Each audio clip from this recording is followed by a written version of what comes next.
Bonjour tout le monde, j'espère que vous allez bien. Moi, je suis très heureux de partager encore ce temps avec vous, un temps de réflexion, de méditation, un temps de prière aussi, un temps où nous allons tenter de comprendre ce que Jésus est dans cette série de 21 petites vidéos que je réalise pour vous.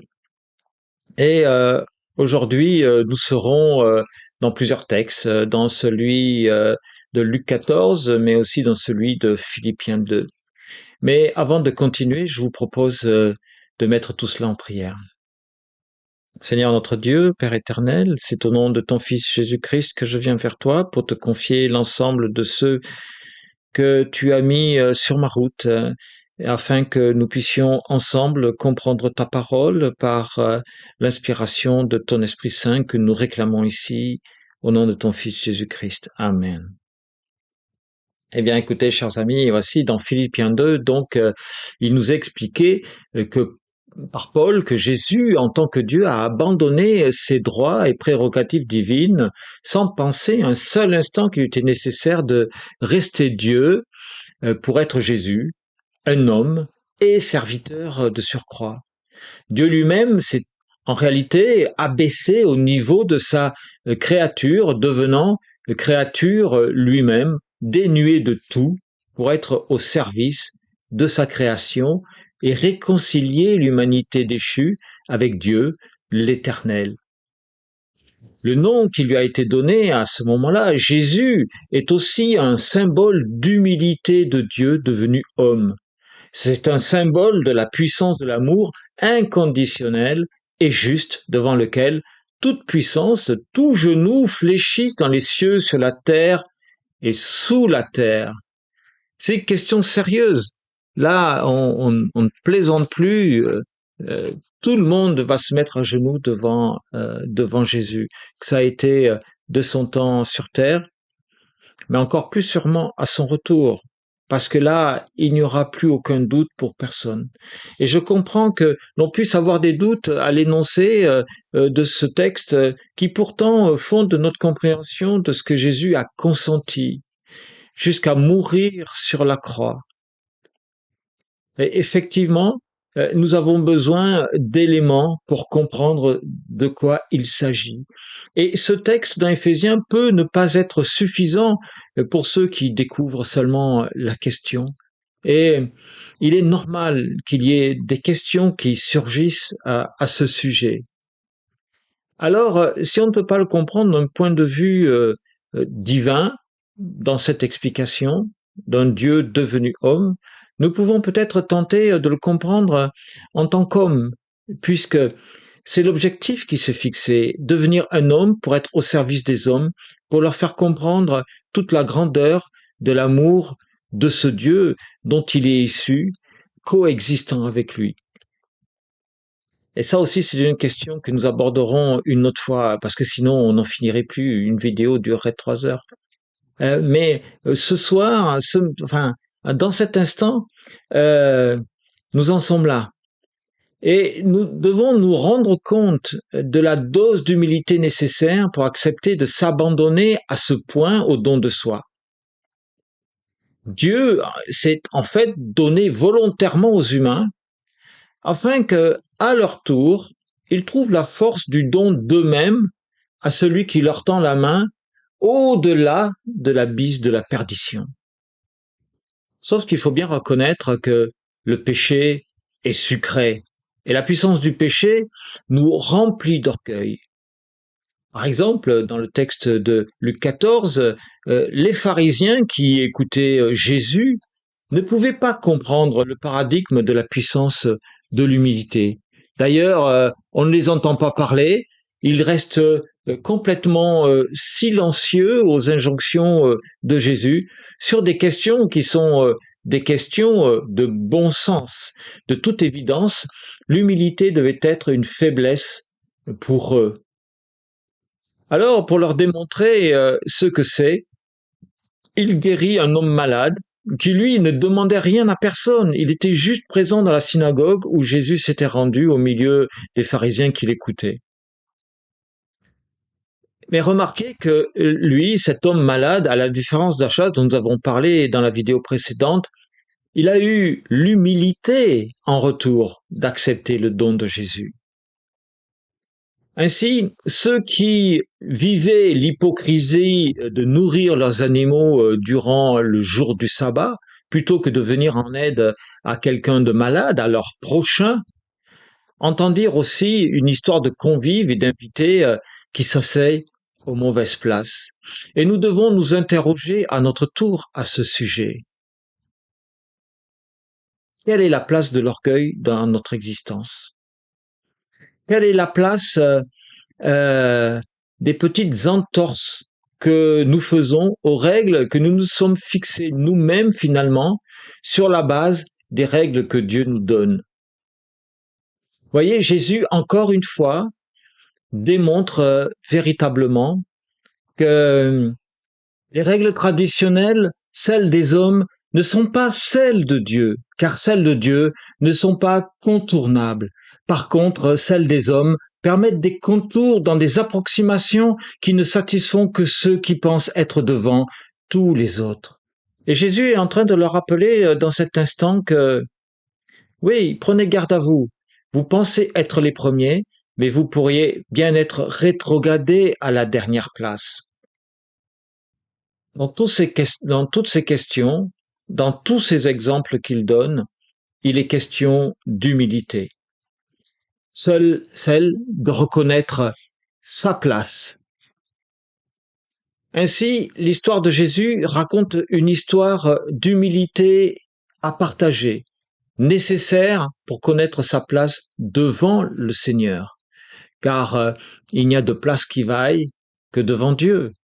Finalement, savoir qu'on est le premier ou le dernier dans la société, eh bien, cela flatte son ego seulement. Mais cela ne nous sauve pas, en aucune manière. Et d'aucuns pourraient dire, ouais, c'est quand même mieux d'avoir un compte en banque bien rempli et d'être le premier de sa classe, plutôt que d'être considéré comme le cancre. C'est certain. Mais ça, c'est une vision humaine seulement, parce que Dieu voit au fond de notre cœur qui nous sommes réellement, et lui ajuste les différences. C'est pour cela que cette humilité est tellement importante, parce que nous ne devons pas nous considérer seulement selon notre propre regard ou le regard de notre société. Nous devons essayer de nous regarder avec le regard que Jésus pose sur nous. Je sais que c'est un exercice difficile, mais si vous le tentez, ne cherchez pas à vous arrêter à la surface de ce que vous voyez. Allez plus loin, regardez même au-delà. Cherchez plutôt la vie qui est dans la personne qui est en face de vous, et vous verrez très certainement un frère, une sœur qui se dessinera là, juste en face. Cette humilité est absolument nécessaire, car elle est l'acceptation du don de soi qui rejoint celui de Jésus, le don qu'il a fait de sa vie. C'était juste pour que nous aussi, nous puissions le faire sans avoir à mourir horriblement comme lui sur une croix. Lui nous a fait passer à la première place, la sienne, sans avoir à en subir les conséquences. Il les a subies à notre place. C'est le sens même de sa venue sur terre. C'est une humilité de reconnaître en soi aussi la nécessité de la confession et de la repentance face à l'observation de ces péchés qui nous horrifient parfois, qui seront alors cloués à la croix avec Jésus. L'humilité du renoncement de ce que l'orgueil construit en nous comme désir de toute puissance pour entrer dans la dimension du disciple qui est à l'abandon du moi. Comme une marque de reconnaissance. Lorsque nous nous donnons à Jésus de cette manière, eh bien, nous entrons dans une dynamique, celle d'appartenir à Jésus, de l'accepter plutôt que la puissance du péché, d'accepter d'être complètement marqué par la présence de Jésus plutôt que de rester marqué par la présence de l'ennemi. C'est de la même manière, d'une certaine façon, que l'Éternel infligea un châtiment à Jérusalem, qui est décrit en Ézéchiel 9,4, où un ange est envoyé pour marquer du sceau de Dieu ceux qui rejettent les abominations et l'injustice orgueilleuse, afin d'être sauvés avant le terrible fléau que Dieu va faire abattre sur cette ville. Il faut bien considérer une chose importante, c'est que ce Dieu dont nous parlons sans cesse est un Dieu d'ordre et de priorité, et ce qu'il nous propose est bien de commencer humblement par bâtir les fondations de notre relation à Jésus, afin d'entrer sereinement dans le processus de construction de notre foi dans le royaume céleste qui est le sel qui donne du goût à la vie. Ainsi, lorsque nous sommes équipés de cette manière, nous sommes complètement considérés comme disciples, car nous avons répondu au paradigme de Jésus, qui est celui du changement intégral dans notre vie. Et nous prenons conscience que ce changement-là, nous ne pouvons pas l'opérer de nous-mêmes. Nous pouvons nous tourner vers Jésus et ne jamais changer. Nous pouvons lire la Bible et ne jamais changer. Et ensuite nous plaindre de ce que nous ne connaissons pas Jésus. Et peut-être rentrer dans cette dimension dont nous parlions aussi dans la vidéo précédente, de la religiosité, qui est une espèce de masque que l'on pose devant soi pour ne pas montrer nos faiblesses et pour faire comme les autres, comme ceux dont on pense qu'ils sont meilleurs que nous. En réalité, personne n'est bon aux yeux de Dieu. Il n'y a que Dieu qui peut faire en sorte qu'à travers le sacrifice de Jésus-Christ, nous soyons justifiés à ses yeux et tous sauvés.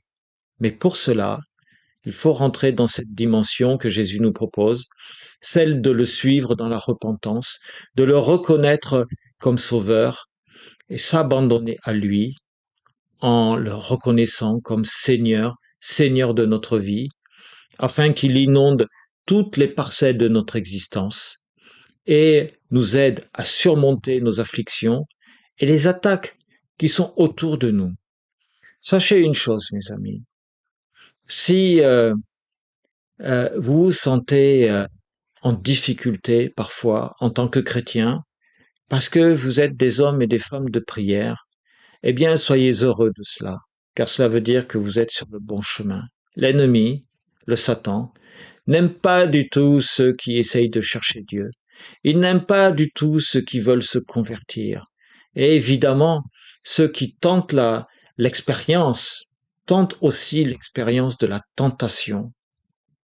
Alors, je veux vous encourager et vous dire encore une fois que ce Dieu a tout abandonné pour nous, pour devenir un être humain à notre service jusqu'à la mort, afin que ressuscité, il revienne à notre service pour nous accompagner dans le salut qu'il nous offre par grâce, à la seule condition, c'est que nous l'acceptions comme Seigneur et que nous ayons foi en sa puissance. Alors nous lui appartenons et qu'est-ce qu'il pourrait y avoir de mieux? Je vous laisse sur cette réflexion. Demain, nous aborderons un autre sujet. En attendant, je vous souhaite le meilleur et je vous laisse avec cette bénédiction.